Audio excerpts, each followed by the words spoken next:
So good morning everyone, আমি অসীমা আবার একটি নতুন ভিডিওতে আপনাদের সকলকে জানাই আরো অনেক বেশি স্বাগত। আশা করবো আপনারা সকলেই খুব ভালো আছেন, আমিও খুব ভালো আছি। আর এখন মর্নিং বলাটা ভুলি, আমি তো বললাম 12:35। তো আমি অনেকক্ষণ চলে এসেছি, প্রায় 10:30 নাগাদ চলে এসেছি। আজ 28 তারিখ, আমার ব্লগটা আমি এখন থেকে শুরু করছি। মিঠি আজকে ফার্স্ট এক্সাম, অতএব চলে গেছে অন্ডাল থেকে স্কুল। বাবা দিয়ে এসছে, আমার বাবা নয়, মিঠির বাবা দিয়ে এসছে মিঠিকে স্কুল। আর আমাদের কালকে নাইটি রিসেপশন ব্লগটা আপনাদের সঙ্গে শেয়ার করেছি, অবশ্যই সঙ্গে থাকুন আর দেখতে থাকুন। আজকে ব্লগটা আমি কন্টিনিউ করবো।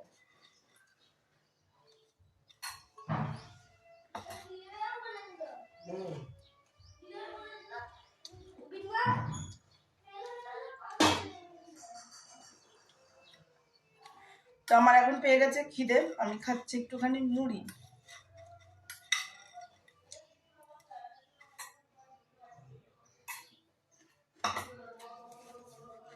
তো চলুন, রান্না বসে গেছে। আজকে মাছের ডিমের বড়া দিয়ে একটা তরকারি করবো, সঙ্গে কিছু একটা চিংড়ি মাছ দেওয়া থাকবে। দাঁড়ান দাঁড়ান,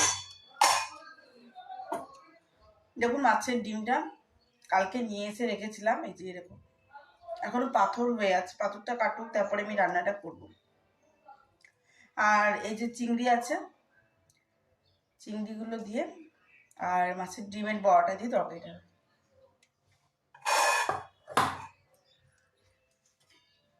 চলুন দেখায়, আমি এখানে মাছের ডিমটা বেসন দিয়ে আর একটু গোলমরিচের গুঁড়ো, মানে ঝাল টেস্টটা আসার জন্য, আর টেস্ট অ্যাকর্ডিং নুন একটু চিনি দিয়ে আমি ভালো করে বেসনটা মেখে নিয়েছি।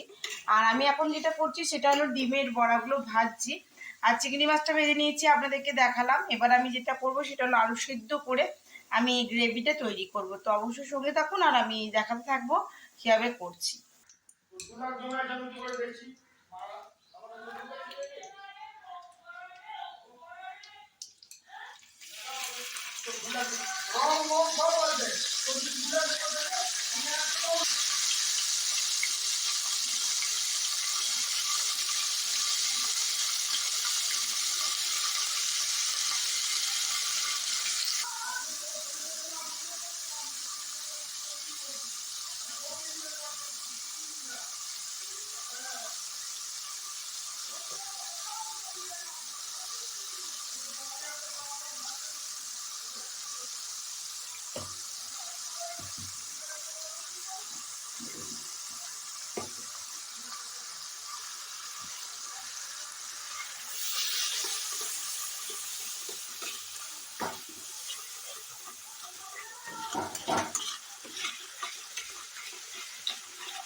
আর মাছের ডিমের বড়া প্লাস চিংড়ি মাছ দিয়ে তরকারিটা একেবারে কমপ্লিট হয়ে গেছে, একদম ঝোল ফুটে গ্রেভি রেডি হয়ে গেছে। আর না হবার আগে আমি একটু কস্তুরি মেথি দেবো অবশ্যই। ঝোল একেবারে ফুটে গেছে আর বড়াগুলো না অনেকখানি রস ঢুকে গেছে, বেশ নরম নরমই আছে, ফেটে যাচ্ছে। আর আলুটা তো সেদ্ধ আলু দিয়েছিলাম, আপনাদেরকে দেখিয়ে দিয়েছি। দেখুন ঝোল একদম টকবক করে ফুটছে। আর আমি এখন দিয়ে দেবো এর মধ্যে একটুখানি কস্তুরি মেথি।